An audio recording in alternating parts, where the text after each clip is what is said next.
ipaliwanag nawa ang iyong salita sa aming kalagitnaan at turuan mo kaming matuto. Bigyan mo kami ng mensaheng simple, mensaheng maaari naming pakinabangan sa aming pang-araw-araw na buhay, at mensaheng maaari maglapit sa amin sa inyong katotohanan, O Diyos. Kayo po ang inihiling namin maging tagapangaral, mangusap kayong may kapangyarihan, gamitin niyo ang inyong lingkod at pagpalain ang lahat habang itinataas sa amin ang iyong pangalan. Bless us, O God, protect us from all harm, from all evil, coming from evil men and evil spirits. And may you also protect our loved ones, especially those who are not with us right now. Heal us, empower us, do your will.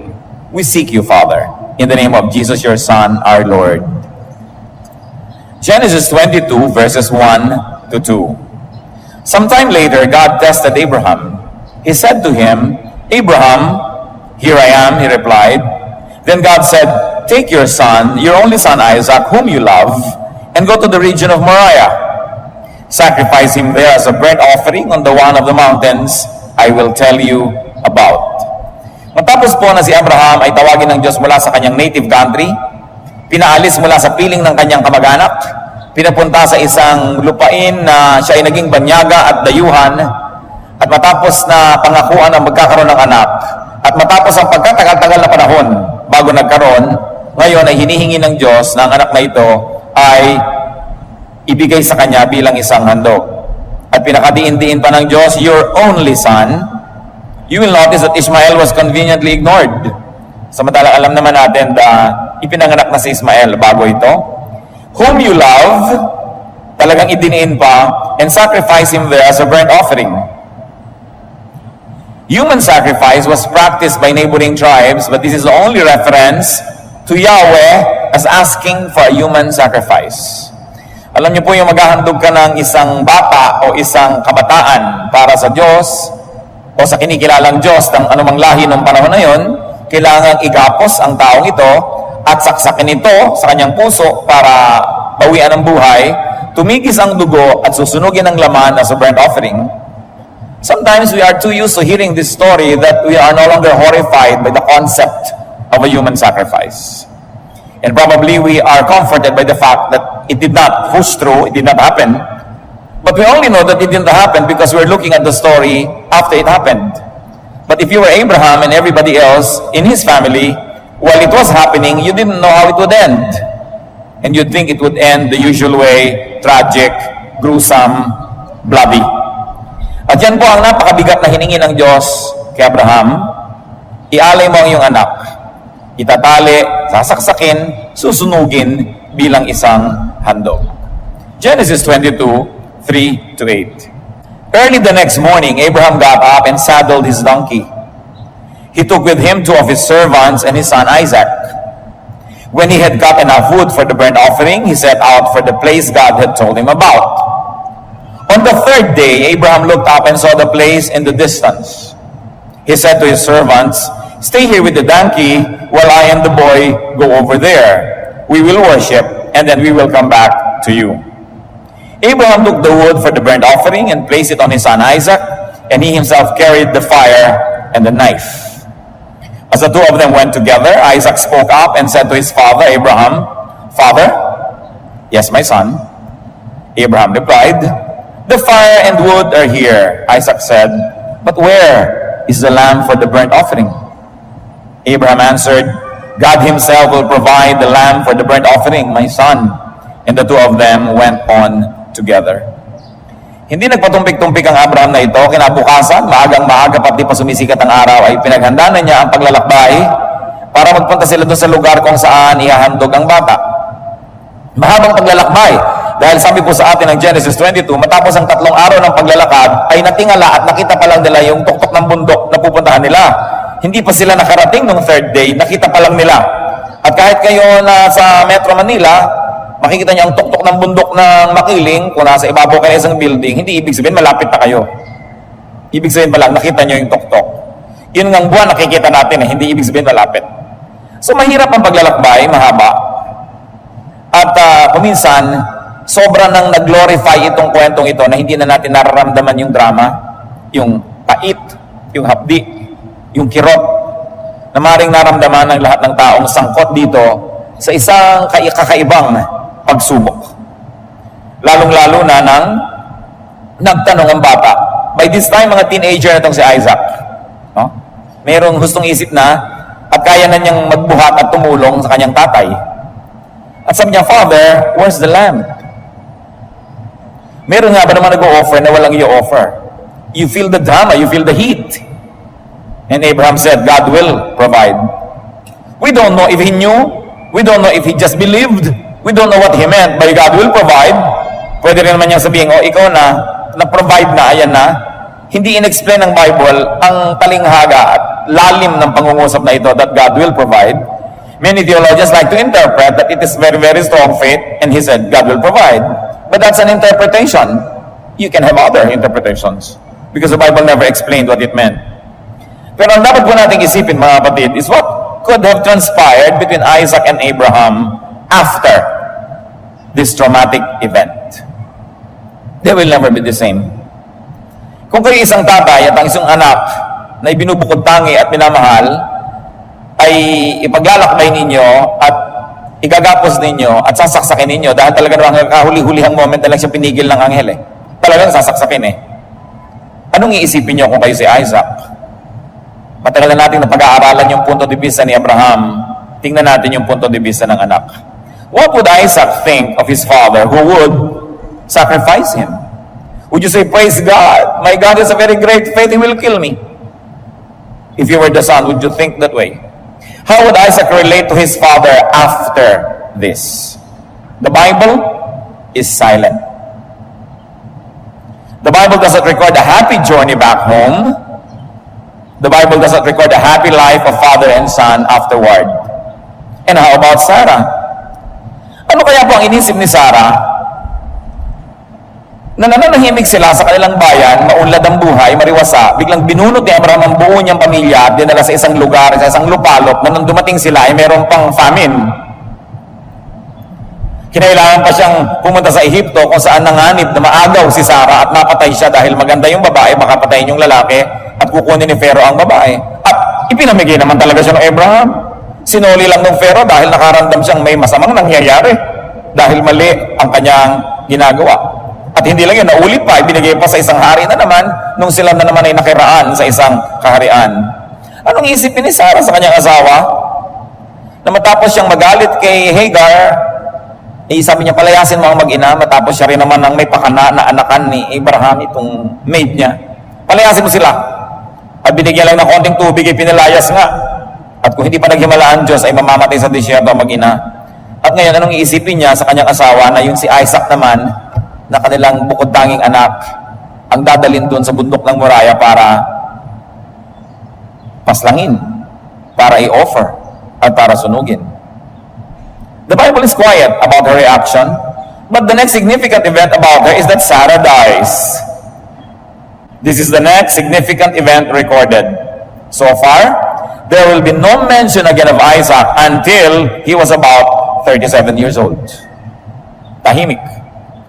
Genesis 24, 1-8. Abraham was now old and well advanced in years, and the Lord had blessed him in every way. He said to the chief servant of his household, the one in charge of all that he had, "Put your hand under my thigh. I want you to swear by the Lord, the God of heaven and the God of earth, that you will not get a wife for my son from the daughters of the Canaanites, among whom I am living. But you will go to my country and my own relatives to get a wife for my son Isaac." Nung matanda na itong si Abraham at siya ay mamamatay na, ay tinawag niya ang kanyang katiwala at ipinilagay niya yung kamay sa ilalim ng kanyang hita. Ito isang gesture na parang nanunumpa ka. At sabi niya, isumpa mo sa akin na maghahanap ka ng mapapangasawa para sa anak kong si Isaac. Huwag kang kukuha ng babae mula sa bayan na ito. Doon ka sa bayan na pinanggalingan ko kukuha. Kailangan isumpa mo sa akin na yan ang iyong gagawin. Verse 5, the servant asked him, "What if the woman is unwilling to come back with me to this land? Shall I take your son back to the country you came from?" "Make sure that you do not take my son back there," Abraham said. "The Lord, the God of heaven, who brought me out of my father's household in my native land, and who spoke to me and promised me an oath, saying, 'To your offspring I will give this land,' He will send his angel before you so that you can get a wife for my son from there. If the woman is unwilling to come back with you, then you will be released from this oath of mine. Only do not take my son back there.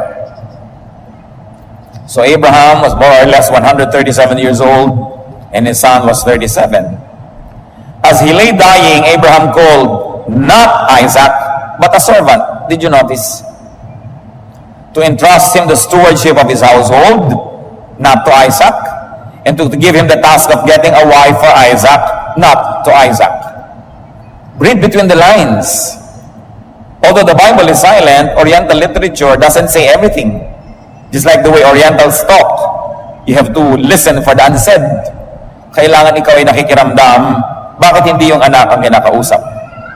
Abraham did not even want Isaac to leave his present home or set foot on the land of their fathers. Did he not trust Isaac? Sa niya, hindi mo dadali ng anak ko sa pinanggalingan kong bayan. Pinapangamba ba niya na baka hindi na bumalik dito sa pinuntahan niya? Dahil nandun naman lahat ng mga kamag-anak at maganda naman ang buhay nila doon. Did he not trust Isaac in running his household, in choosing a wife? Did he not trust his son to return to the promised land if he would leave it?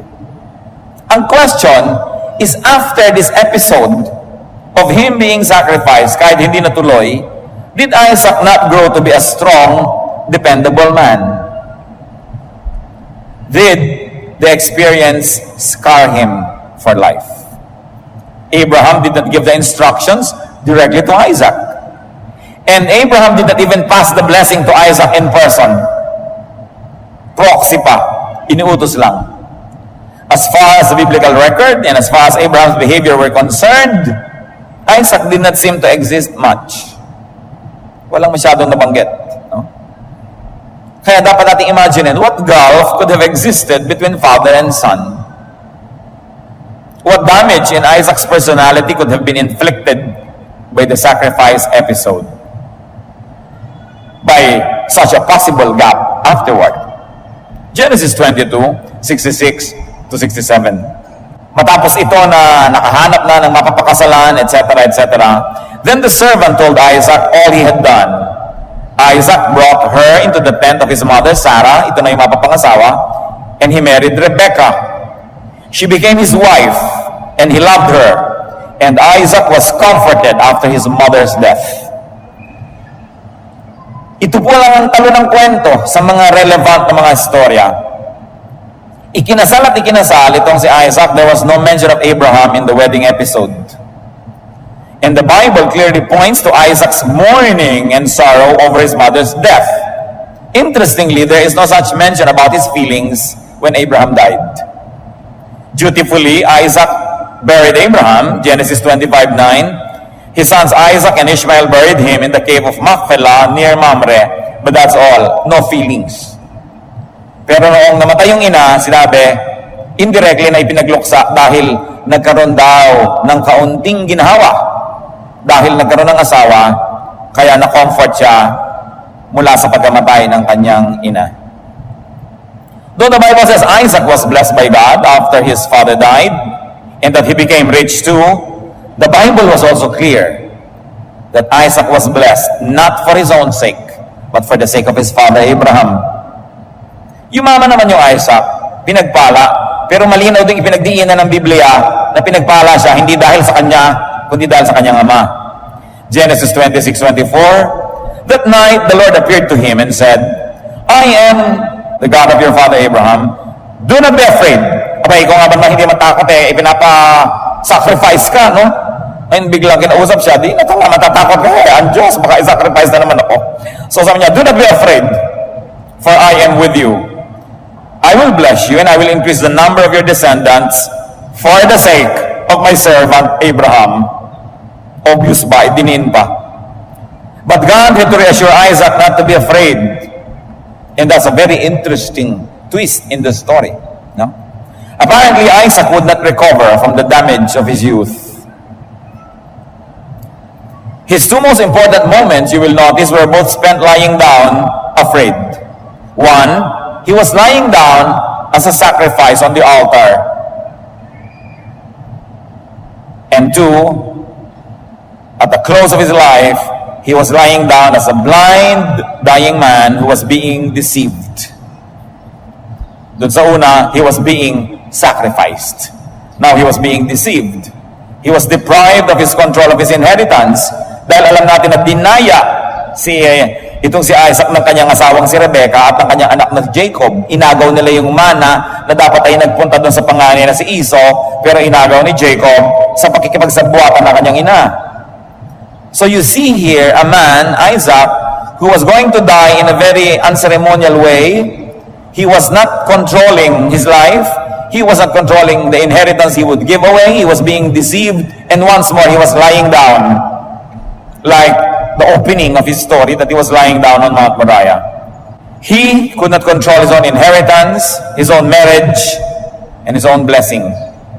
And he was always at the brink of death. Ganyan ipinakita siya sa accounts ng Biblia. And his departure was almost anticlimactic. It was an anticlimax. He was much awaited, much ballyhooed, and then he dies and goes just like that. And interestingly, brothers and sisters, Isaac's God was called fear. Ang tawag ni Isaac sa kanyang Diyos ay nakakatakot or takot or katatakutan. Genesis 31:42, the God of my father, the God of Abraham, and the fear of Isaac. Genesis 31:53, may the God of Abraham and the God of Nahor, the God of their father, judge between us. So Jacob took an oath in the name of the fear of his father Isaac. Pati ang tawag sa Diyos ni Isaac is fear. Ano kayang quality of life ang naging buhay nitong si Isaac na naging bunga ng siya ay i-offer? And remember, God had to reassure Isaac not to be afraid. Obviously, natatakot siya. Yung hindi banal na takot, kundi takot talaga. Ano po ang kinalaman natin dyan? Bakit natin ito hinahalongkat? What lessons can we learn? We are not here to judge the correctness of the sacrifice. We are not here to judge the correctness of Abraham willing to sacrifice his son. But we are looking for reasons why Isaac died that way. And why he was just almost ignored in the stories of Scripture. And he was never presented as a victorious, strong, happy, successful person.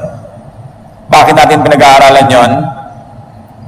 Because there could be an Isaac in each one of us. Siguro hindi tayo in-offer ng magulang natin dahil sabi ng Diyos, pero maaaring in a much less noble way, some of us may feel that we have been sacrificed in our youth, in our childhood. Some of us may feel that we have been wronged by our elders. Some of us may feel that we have been overshadowed by the giants in the family, that we just became little dwarfs in our own homes. Hinahanap natin yung bakas ng pagka-Isaac sa isa't isa sa atin. Marami pong mga tao, tumanda na lang at lahat, punong-puno pa ang buhay ng hinanakit sa sariling magulang. Galit sa buhay, galit sa kanilang nakaraan, galit sa mga tawang sa palagay nila ay nagnakaw sa kanila o umapi sa kanila o nagpahirap. Dapat nating maiwasan yung paraan ng pagkamatay ni Isaac na bulag, nakaratay, walang kalaban-laban habang dinadaya ng kanyang mga kamag-anak. What can we learn from the life of Abraham who obeyed God to the max? Talagang extreme. Ang anak ay isusuko, ang asawa ay isusuko yung comfort, iiwan ng bansa, ang bayan para sumunod. At pagkatapos nakita ba natin siyang sumaya, naging tahimik at maganda kanyang pamumuhay, ang daming kasunod na gulo. What can we learn from these truths? Kaya po binabalikan natin ang mga characters of Genesis because the Genesis is the book of beginnings. That's where a man began, that's where a woman began, that's where a family began, and that's where all the family problems began. Because when we understand the dynamics of the family situations in Genesis, we will be guided in a biblical way how to understand, diagnose, and even cure the illnesses that haunt our families today. Because these are the book of beginnings. But we can only learn from Genesis if we're going to take a candid look at the characters, minus the PR campaign of religion about them. if we're going to look candidly at the interaction that happened between men and the divine, and between men, and the women, and men and women in their lives, what obvious lesson can we learn from the life of Abraham and his son? That religious life can involve heartbreak. Maraming heartbreak na nangyari sa buhay ni Abraham, ni Isaac, dahil sa kanilang religious convictions. And that's a fact. Hindi totoo na tanggapin mo si Jesus, biglang masosolve lahat ng problem mo. Sometimes. Pero kung minsan nga, nagkaroon pa ng ibang complicating matter dahil yung nanay mo nagalit sa'yo, asawa mo nagalit sa'yo, hindi yun, mga ganun mga pangako, hindi natin dapat binibitawan. Kasi maging sa Biblia, pag tinignan natin mga kasaysayan ng mga sumunod sa Diyos, hindi naman naging automatic na naging paraiso ang paligid. Sometimes it gets worse before it gets better. Sometimes a difficulty has to be overcome or you face a lot of opposition from people around you. Pati sa panahon ng Panginoong Jesus, Matthew 16:24-25, then Jesus said to his disciples, if anyone would come after me, he must deny himself and take up his cross and follow me. For whoever wants to save his life will lose it, but whoever loses his life for me will find it. Pati ang Panginoon po yung nagbigay ng babala na hindi ganun kadali na sumunod sa Kanya. Sabi, count the cost. As you make a decision to follow Christ, count the cost. Huwag tayong maakit ng iniisip lang natin, gagaan ang lahat, sasarap ang lahat. Merong gaan, may sarap, pero merong tinik na kasama. Meron kang nilalakaran mga landas sa matinik, na kung saan dumaan si Jesus, ay kailangan ding dumaan ang mga sumusunod sa Kanya. John 15:20, remember the words I spoke to you. No servant is greater than his master. If they persecuted me, they will persecute you also. If they obeyed my teaching, they will obey yours also. So Jesus was warning of persecution. John 15:18, if the world hates you, keep in mind that it hated me first. Sabi niya, I never promised you a rose garden, kumbaga ganun. And even if spirituality is a rose garden, we must take the thorns as well as the roses. What else can we learn from this episode? That it can be extremely and supremely difficult to be close to God and to live with God in terms of affecting one's relationship with fellow men. Hindi laging madaling pagsamahin yung malapit na pakikipagtalastasan sa Diyos at pakikipaglapit din sa kapwa-tao. May mga panahon na ang paglapit natin sa Diyos ay nagkakaroon ng sakripisyo na nagiging paglayo sa ilang kapwa-tao o kaya ay paglayo ng ilang kapwa-tao mula sa atin.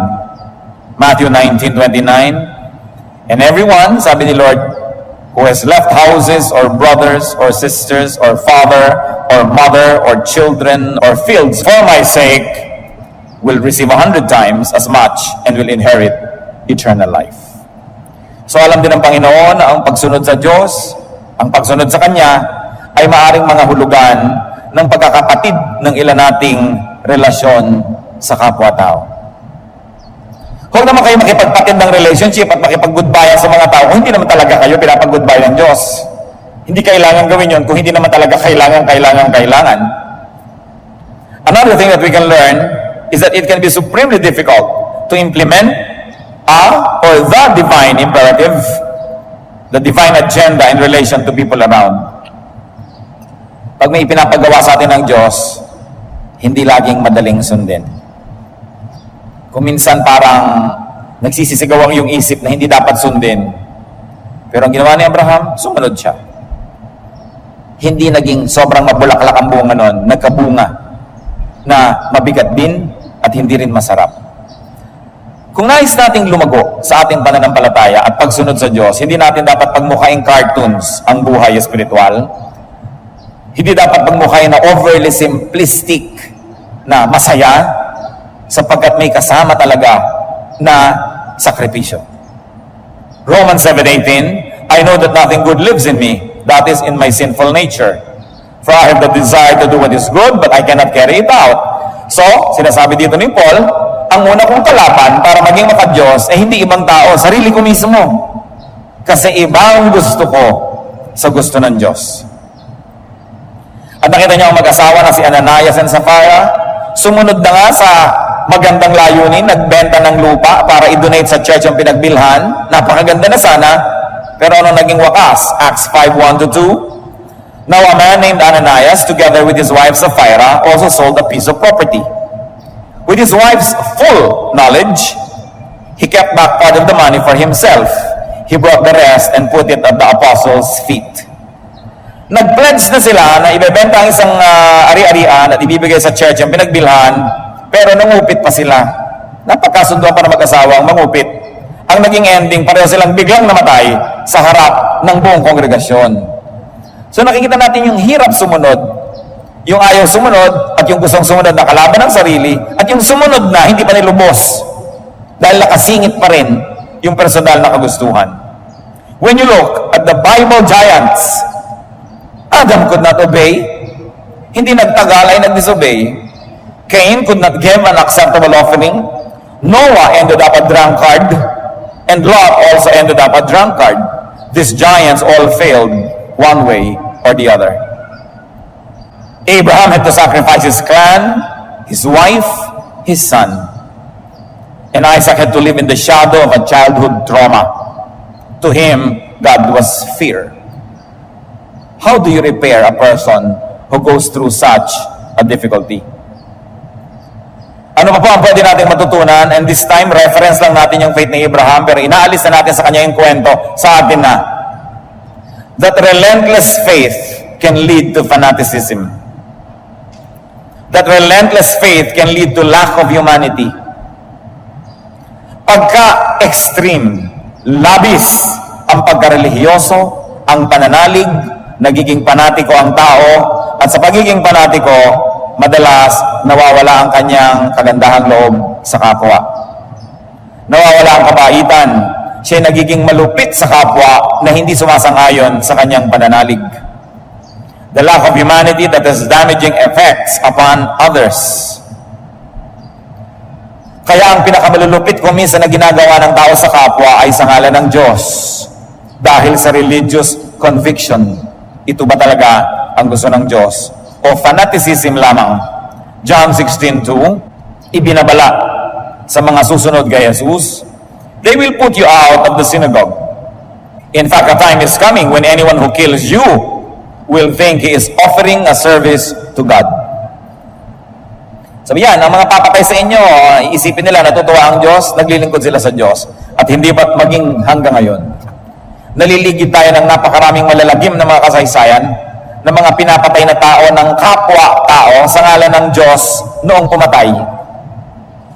Diyos man na yun ay Diyos ng relihiyon o isang ideolohiya, isang pananalig, isang political point of view na dinidiyos, pumapatay ang tao ng kapwa sa ngalan ng Diyos o Diyos-Diyosan na ito. Na ang sobrang pagiging relihiyoso, pag hindi yan natimpla ng katalinuhan, ng pagmumuni-muni, ng balanse sa buhay, ay maaaring maging halimaw ang isang taong sobrang relihiyoso. Maaari niyang i-demonize at tingnan ng napakasama at napakababa ang sino mang hindi sumasangayon sa kanyang pananalig. At dahil doon nagkakaroon siya ng excuse na maging malupit at pumatay pa nga. Ngayon, si Isaac. Si Isaac na nga na nasakripisyo dahil hinihingi ng Diyos. Kung maaaring madamage sa kanyang personalidad, tayo pa kaya na maaaring nasakripisyo na hindi naman hinihingi ng Diyos? Nasakripisyo lang tayo dahil ganon, naging casualty lang tayo ng kapabayaan, ng magulang, ng lolo, ng lola, ng sino man. Naging casualty lang tayo ng kamangmangan, no? Naging mga biktima lamang tayo ng kakulangan, ng katalinuhan o ng pagiging kakulangan ng kabaitan ng sino man. Kung yung Isaac na nagkagano na nga dahil Diyos pa nga ang humingi, ano pa magiging damage sa mga taong hindi naman sakot ang Diyos? Sa katunayan, baka si Satanas pa nga ang sangkot sa pagkakadamage sa kanila, di lalong mabigat. So parents, careful with your children. Do not sacrifice your children to less than God's call. Si Abraham nga, God's call na nagkaroon pa ng mahirap na bunga. Yung pag-isakripisyo mo ang anak mo na hindi man lang Diyos ang may gusto. Kaya kailangan pag-ingatan. Si Isaac nga, no? Nagkaganon. Iba pa kaya na hindi naman sangkot ang Diyos sa usapan? Fathers, do not exasperate your children. Instead, bring them up in the training and instruction of the Lord.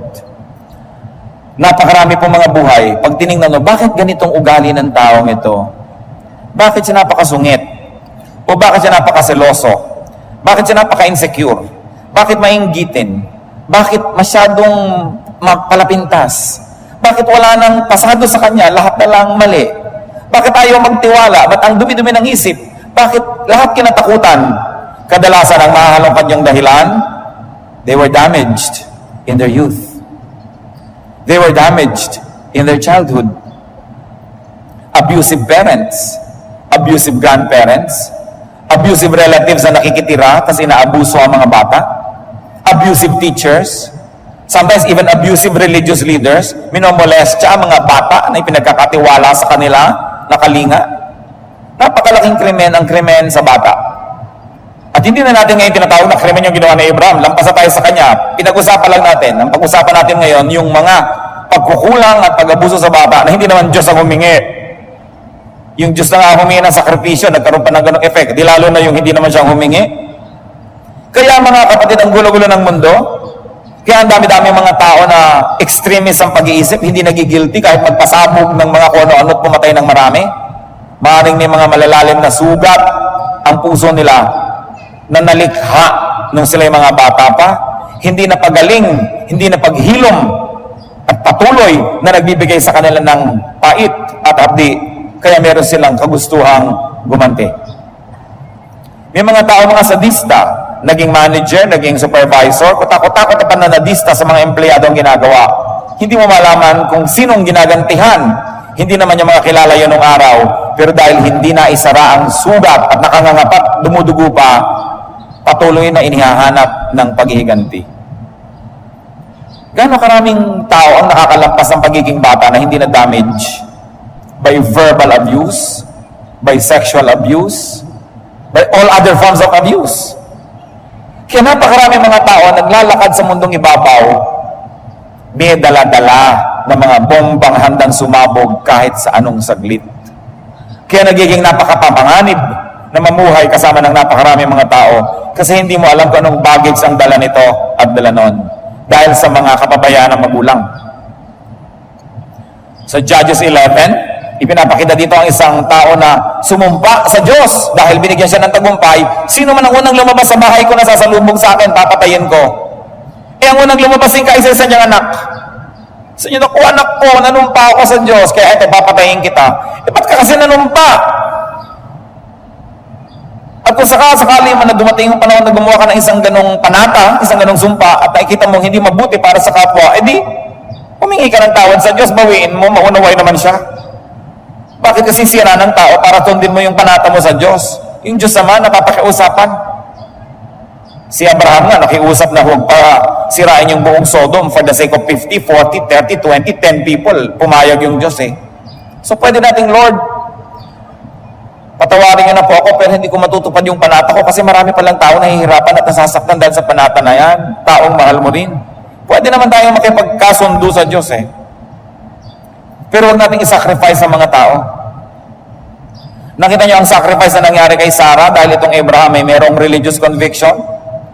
Binunot sa kanyang sariling bayan, dinala sa isang foreign land na ipamigay 2 beses sa magkaibang hari.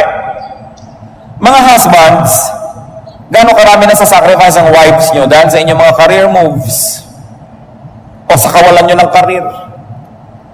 Gaano karaming beses na sa sacrifice sa ating mga anak, yung mga taong umaasa sa atin dahil sa ating mga pasya, lalong-lalo sa mga maling pasya. Kung talaga mga honest na pagkakamali, edi pag-aralan, humingi ng tawad, ituwid ang buhay. Pero yung ibang mga pagkakamali, paulit-ulit na lang. Mga tatay na naglalasing, umiinom ng alak, anong klaseng fear ang inilalagay nyo sa puso ng inyong mga anak? Na tuwing madidinig kayo paparating, napasuray-suray, o nakakaamoy ng alak ay meron ng phobia. Gaano karaming mga abuso ang inabot ng mga batang walang kamalay-malay at hindi nila alam na inaabuso na pala sila, pagtanda lang nila nalalaman yon, na napakalalim ng mga sugat. Yung mga inapi-api ng mga mayayamang kamag-anak, inapi-api ng may-ari ng tindahan dahil utang ka ng utang. Nakatanim lahat. Nakaka-apekto sa buhay ng tao. Damaged children, do not do an Isaac. Do an Ishmael. Si Ismael, yung nakakatanda niyang kapatid na pinalayas, pero he made something of himself. Though Ismael was rejected and dejected, sabi sa Genesis 17:20, as for Ishmael, I have heard you. I will surely bless him, sabi ng Diyos. I will make him fruitful and will greatly increase his numbers. He will be the father of 12 rulers, and I will make him into a great nation. Genesis 21:13, I will make the son of the maidservant into a nation also, because he is your offspring. Anak ba kayo ng isang maidservant? Hindi ibig sabihin wala na kayong future. Anak ba kayo out of wedlock? Hindi ibig sabihin segunda klase kayong tao. Wala kayong kinalaman kung ano ang civil status ng mga magulang nyo nung kayo ay nabuo. Hindi nyo dapat dalhin yung baggage na yan buong buhay, at hindi nyo dapat payagan ang mga taong ipasan sa inyo yung bigat na yan buong buhay. So tayo ba ay naging anak ni ganito at naging ganon? Genesis 21:18, lift the boy up and take him by the hand, for I will make him into a great nation.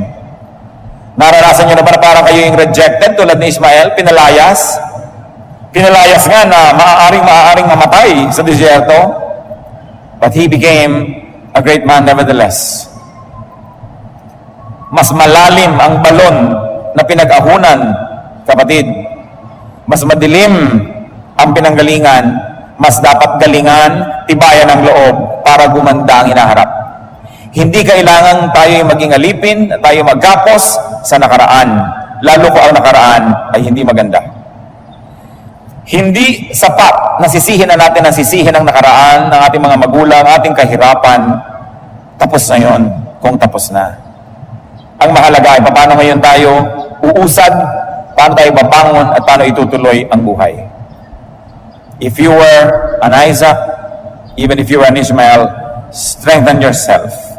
Rise from the sacrifice table. Nakita niyo po, isang sakripisyo na itong si Isaac, pero bumangon naman. Overcome any possible dark past. Or if you don't do that, it will overcome you. Pag hindi ninyo dinaig ang isang madilim, mapait, masakit na nakaraan, patuloy niya kayong dadaigin. Kung naapi kayo minsan ng inyong mga masusungit na tiyak, pag hindi nyo yan nilampasan, kahit man lang sa alaala, patuloy pa rin kayong paulit-ulit na maaapi. Kung naabuso kayo, sino man, in a sexual way, pag hindi kayo nakalaya dyan, sa inyong mga alaala at gunita, patuloy at paulit-ulit kayong maaabuso pa. So dapat, pati rin.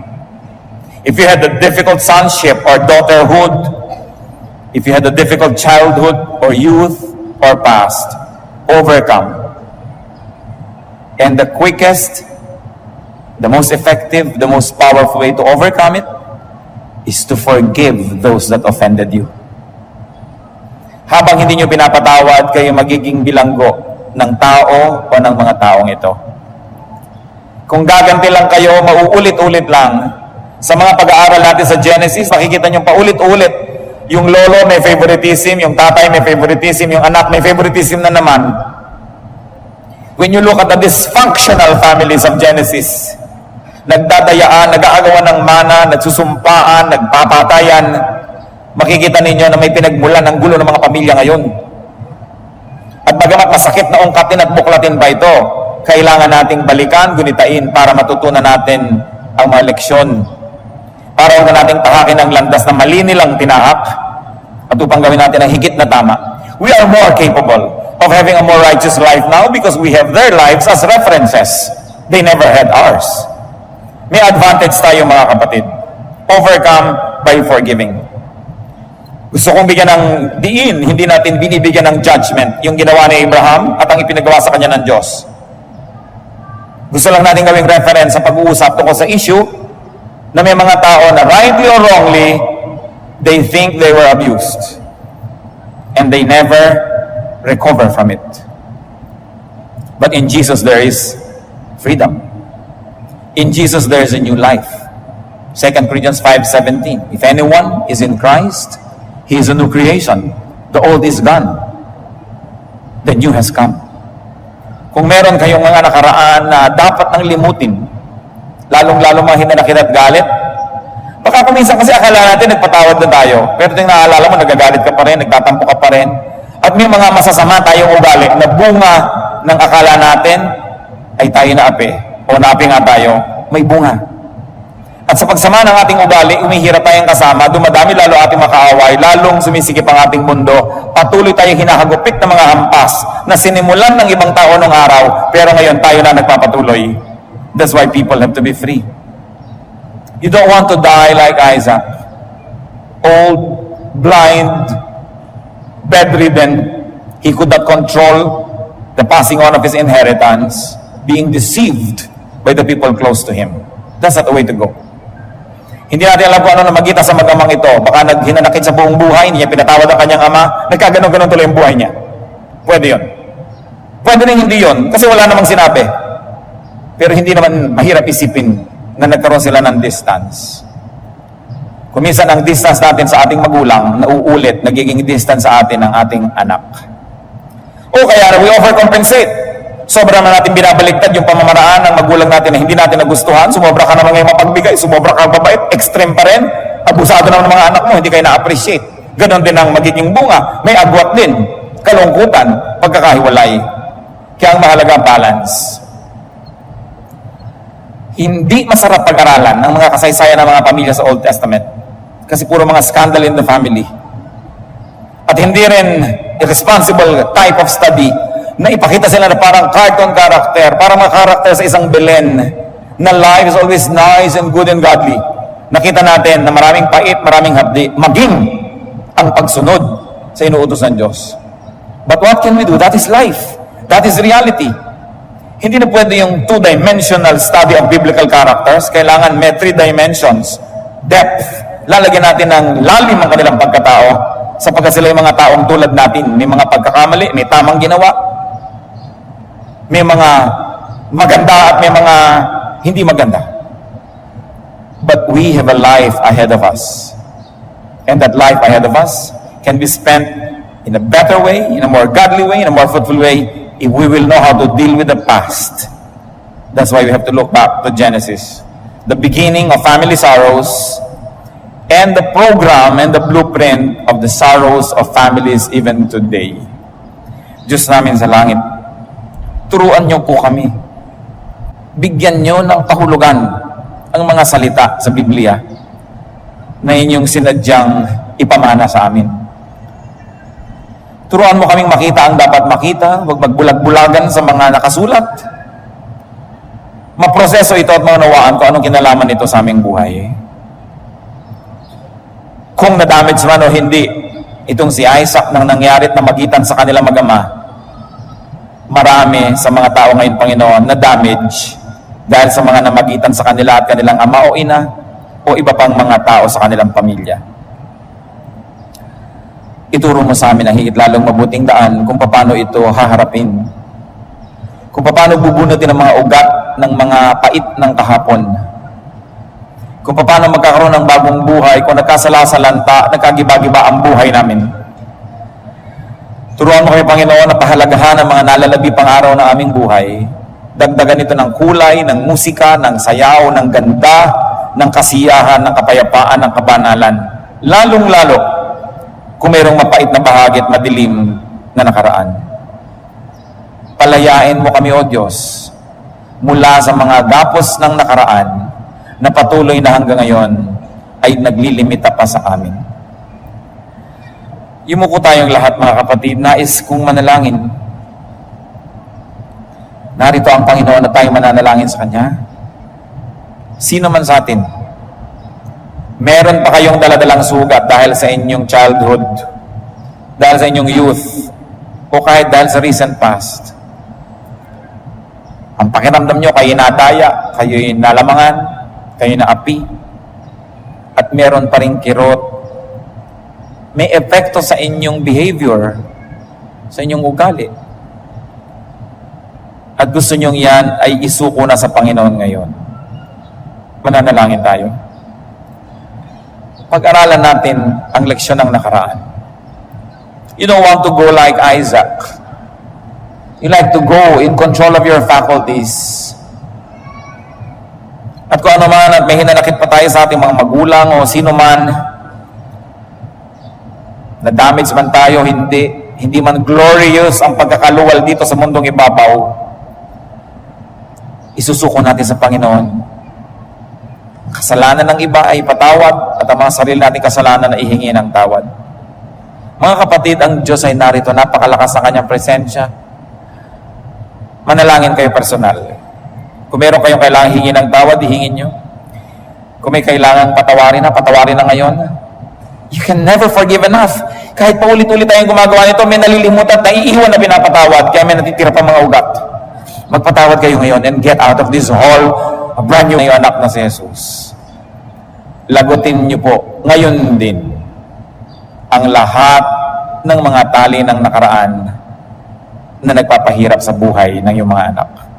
Mga hinanakit sa magulang, sa mga kamag-anak, kung kanino man. Hindi na makakatulong na patuloy pa itong buhayin ng buhayin, kundi sinusukot sa iyo, Panginoon, upang ilibing mo sa pusod ng dagat, ilayo mo tulad ng layo ng silangan sa kanluran ang mga madidilim na bahagi ng nakaraan ng iyong mga anak. At pasikatin mo sa iyong mga anak, Panginoon, ng bagong umaga, bagong liwanag na ipinapangako mo sa lahat ng nagsusuko ng buhay sa iyo. Patuloy mong baguhin ng paraan ng pag-iisip. Burahin mo, Panginoon, yung mga nakaprogram ng mga negative ways to think because of a negative past. Turuan mo kaming ma-reprogram ang aming pag-iisip. Teach us, Lord, to be changed by the renewing of our minds so that we may dwell on what is good, what is beautiful, what is commendable, what is lovely, what is righteous. At kung sakasakali na mayroong mga bahagi ng nakaraan ng iyong mga anak, Panginoon, na hindi naging maganda, ipagkalob nyo sa ngalan ng Panginoong Jesus na ang mga darating pang panahon ay maging lalong maganda at matakpan ito ang lahat ng mga nakaraang hindi ka nais-nais. We pray that you will bless your people, that the blessings you will give, O Lord, will cover for all the deficiencies of the past. That your blessings will make beautiful color out of the blackness of a part of the past. That you, O God, will more than compensate for what was lacking, but your blessing will overflow, and your children will realize, they will actualize, experience a beautiful, godly life. Ibigay mo, Panginoon, ang mga kailangan ng iyong mga anak. At patuloy na ipaalala mo sa amin kung meron pa mga nalalabi kaming hindi ipinapatawad, hindi isinusuko sa iyo. Bless your people. Kung may mga nakabaradati mga pagpapala, ay padaluyin mo na, O Diyos, sa pagsusuko na yung mga anak. Kasama niyan, hinihiling namin pagalingin mo rin ang isip, pagalingin mong emosyon, pagalingin mo, O Diyos, ang mga lupang katawan na pinagsisidlan ng napakaraming lason dahil sa mga mapapait na gunita. Nawa, Panginoon, ng isang bagong buhay, ang mga anak mo ay hindi lang maglalakad kundi sasayaw sa paglalakad. Ang mga anak mo ay hindi lang magsasalita kundi aawit. At ang mga anak mo hindi lang kakain kundi kakain ng may gana at may saya sapagkat tumatanggap ng pagpapala mo. Enable us, O Lord, to align our hearts, our minds, our spirits